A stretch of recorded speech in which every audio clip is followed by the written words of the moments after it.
Bonjour à tous et bienvenue sur Harmonie énergétique, un podcast qui vous parle de tout ce qui vous constitue énergétiquement, des secrets de nos énergies ainsi que de celles qui nous entourent, afin de mieux comprendre comment elles interagissent avec nous et dans notre environnement. Je suis Anastasia et par les soins énergétiques en radiesthésie pour les personnes et les habitats, je vous aide à identifier la cause de blocage conscient et inconscient ainsi qu'à vous en libérer. On se retrouve comme chaque mercredi pour un nouvel épisode et aujourd'hui on va parler de l'impact de nos émotions sur notre vessie. La vessie, qui a pour fonction de stocker l'urine et de l'évacuer, révèle certains indices sur notre état émotionnel. Dans cet épisode, on va explorer le rôle émotionnel de celle-ci et examiner comment elle peut être le reflet de nos attentes, de nos émotions refoulées et de nos difficultés relationnelles. On va donc explorer la connexion entre la vessie et les dimensions physiques, émotionnelles et aussi énergétiques de l'être humain.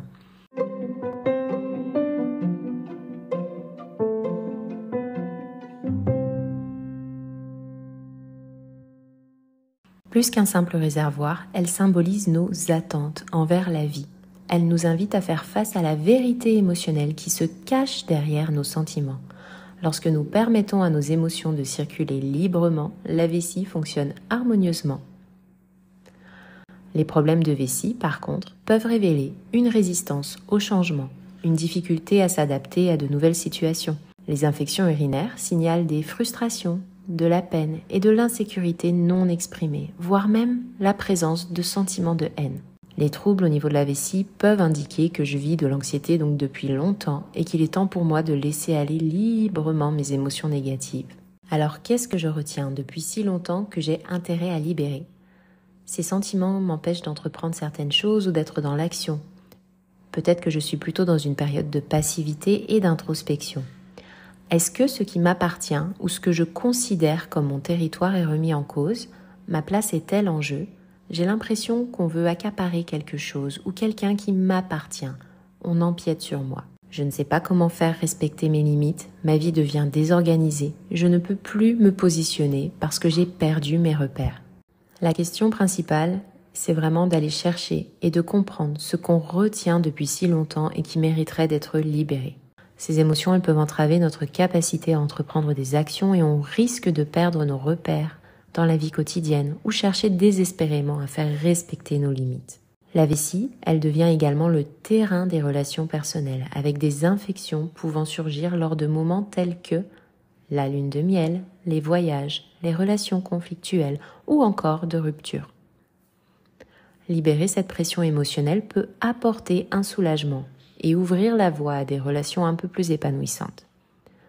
Ici, il faut vraiment chercher à comprendre qu'en se libérant de cette pression, quelle qu'elle soit, on éprouvera inévitablement un certain soulagement. Si j'ai le besoin d'uriner en permanence, il y a peut-être une pression permanente dans ma vessie. Il y a donc constamment un trop-plein d'émotions. Je me sens dépassée par ce qui se passe dans la vie. Mon envie d'uriner est souvent pressante, donc je vis plusieurs situations où je me sens pressée et même en état d'urgence. Je veux me dépêcher de les libérer, afin d'éviter d'avoir à les vivre ou de les assumer pleinement. Par exemple, lorsqu'un danger est passé, je peux sentir le besoin d'uriner pour relâcher tout ce stress accumulé. Au contraire, si la quantité d'urine est moindre qu'à l'habitude, mes relations personnelles sont plutôt sèches, comme si j'étais dans un désert. Cet état, il est souvent causé par une forme de rage intérieure qui me gruge par dedans. Et c'est ce qui nous renvoie vers une des premières affections de la vessie dont on va parler aujourd'hui. Les calculs dans la vessie. Ils montrent combien on peut être dur avec soi-même ou combien je suis déconnectée de mes émotions. Je cherche à me battre, mais en réalité, c'est un conflit que j'ai avec moi-même. Je vis un peu comme une ombre et je ne me permets pas de naître. Je peux me cacher aussi derrière certains comportements, derrière une posture forte qui peut ne pas être dans ma nature. Je pourrais même finir par me perdre dans ce comportement. Au lieu d'avoir des relations durables, permanentes avec les gens, j'ai alors tendance à peu m'impliquer. J'expérimente toutes sortes de nouvelles choses et je veux surtout chercher à avoir le contrôle sur mes actions. Mais du coup, j'ai du mal et j'ai de la difficulté à m'impliquer et à m'adapter au niveau émotif. La cystite, c'est une inflammation de la vessie, en règle générale infectieuse. Certains événements ou certaines situations m'amènent à retenir mon irritation, mes frustrations, mon insatisfaction. Je suis tellement contrariée dans mes attentes que ma vessie s'enflamme. Je vis un état de grande pression. La cystite survient très souvent lorsque je vis une situation de rupture, que ce soit avec un partenaire, un associé en affaires ou un membre de ma famille. Il y a alors un combat affectif qui amène à vivre des émotions de froideur et de dureté. J'empêche mes émotions de s'exprimer, je dirige mes frustrations vers les autres et je peux vouloir jouer un rôle de conciliateur parfois entre deux personnes. Une situation me brûle et l'émotion qui y est rattachée veut s'évacuer. Je vis un conflit, habituellement avec mon partenaire amoureux, et la rage qui existe arrive d'une façon subite et successive. J'ai alors de la difficulté à trouver ma place, mon espace, dans le couple, dans la famille ou au travail. Et je brûle d'impatience par rapport à cette situation qui ne se résout pas.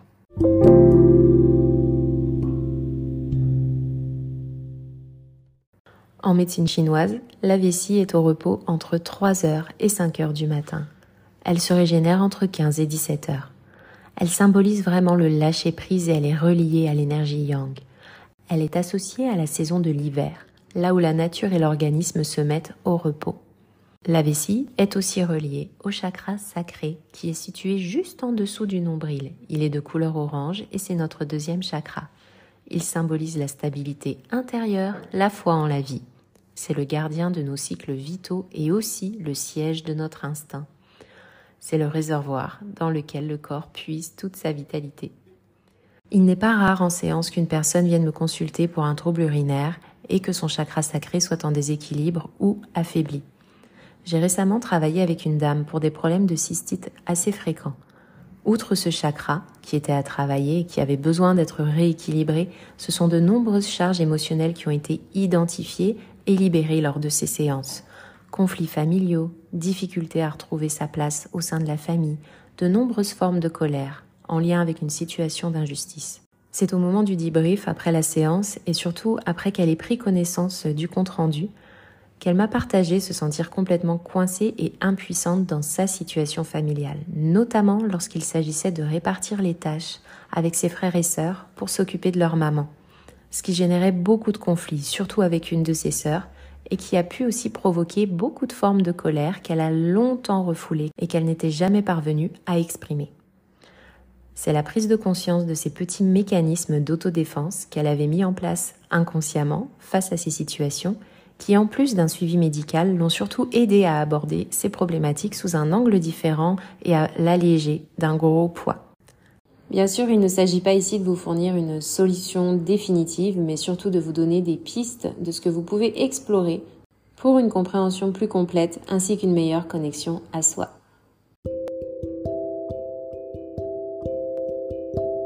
Voilà, c'est terminé pour aujourd'hui. Je vous remercie pour votre écoute et si ce podcast vous plaît, n'hésitez pas à le commenter ou à me laisser de petites étoiles.